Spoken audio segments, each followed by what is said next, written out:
அர்ஜுனனும் கண்ணனும் தெருவில் உலவிக் கொண்டிருந்த பொழுது ஒரு முதியவர் தர்மம் செய்யும்படி கேட்டார்.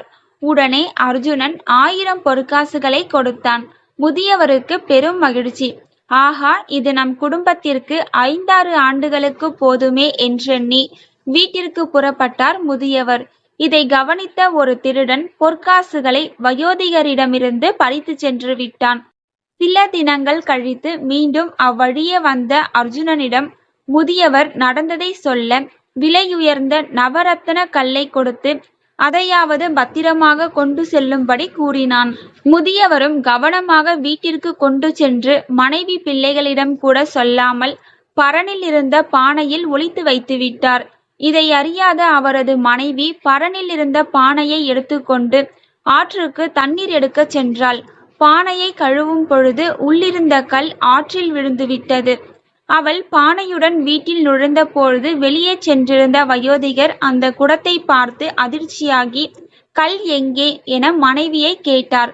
எதுவும் அறியாமல் அவள் விழிக்க, ஆற்றிற்கு சென்று பல மணி நேரம் தேடியும் பலனின்றி திரும்பினார்.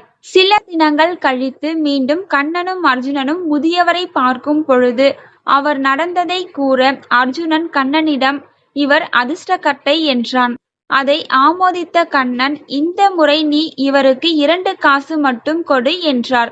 அர்ஜுனனும் அதை கொடுத்து முதியவரை அனுப்பிவிட்டு கண்ணனை பார்த்து, 2 காசுகள் அவருக்கு என்ன சந்தோஷத்தை கொடுத்துவிடும் என கேட்டான்.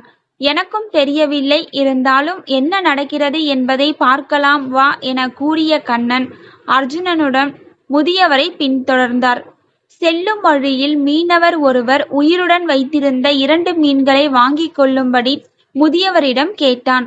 யோசித்த முதியவர், அந்த காசுகள் எப்படியும் தன் குடும்பத்திற்கு ஒருவேளை பசியை கூட போக்காது என எண்ணி அந்த மீன்களை வாங்கி ஆற்றிலேயே விட்டால் புண்ணியமாவது மிஞ்சும் என தீர்மானித்தார். அப்படி வாங்கியதில் ஒன்றை ஆற்றில் விட்டார். இன்னொரு மீனின் தொண்டையில் ஏதோ சிக்கியிருப்பதை பார்த்த அவர் மீனின் வாயை பிளந்து பார்த்தார். அதை பார்த்ததும் பிரமிப்பின் உச்சத்திற்கே சென்றார். அது அவர் மனைவி ஆற்றில் தவறவிட்ட விலையுயர்ந்த கல்.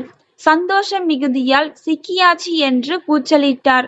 அதே நேரம் யதார்த்தமாக அவ்வழியே இவரிடம் கொள்ளையடித்த திருடன் வர, அவன் திடுக்கிட்டு தன்னைத்தான் முதியவர் கூறுகிறார் என்றெண்ணி திரும்பி ஓடுகையில் கண்ணனும் அர்ஜுனனும் அவரை பிடித்துவிட்டனர். அவனை சிறையில் அடைத்துவிட்டு அவன் வீட்டிலிருந்து திருட்டு பொருட்களை பறிமுதல் செய்தனர். அனைத்தையும் முதியவருக்கு கொடுத்தனர். அர்ஜுனன் கண்ணனிடம், வாழ்வில்தான் எத்தனை விசித்திரங்கள், அதிலும் இது போன்ற நிகழ்வுகள் எப்படி சாத்தியம் என்று கேட்டான். கண்ணன் சிரித்து கொண்டே, இவர் நீ முன்பு கொடுத்ததை தனக்கும் தனது குடும்பத்திற்கு மட்டுமே எடுத்து செல்ல வேண்டும் என்று எண்ணினார். அடுத்து நீ கொடுத்த விலையுயர்ந்த கல்லை தானும் உபயோகிக்காமல் மற்றவருக்கும் பயன்படாமல் ஒளித்து வைத்திருந்தார். ஆகவே அவை 2ம் அவரிடம் தங்கவில்லை.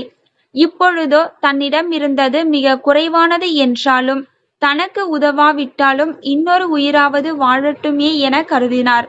இந்த புண்ணியத்தால் இழந்த செல்வத்திற்கும் மேலாகவே அவர் அடைந்தார். பொது நலமுள்ளவர்களுக்கே மகாலட்சுமி கடாட்சம் கிடைக்கும் என்று விளக்கினார் ஸ்ரீகிருஷ்ணர். இந்த வீடியோ உங்களுக்கு பிடிச்சிருந்தது அப்படின்னா ஒரு லைக் பண்ணுங்க. நீங்க இன்னும் இந்த சேனலை சப்ஸ்கிரைப் பண்ணல அப்படின்னா சப்ஸ்கிரைப் பண்ணிட்டு ஹால்னு கொடுத்து வச்சுக்கோங்க. அப்பதான் அடுத்தடுத்து போடுற வீடியோலாம் உங்களுக்கு நோட்டிஃபிகேஷனா வரும். தேங்க்யூ ஃபார் வாட்சிங்.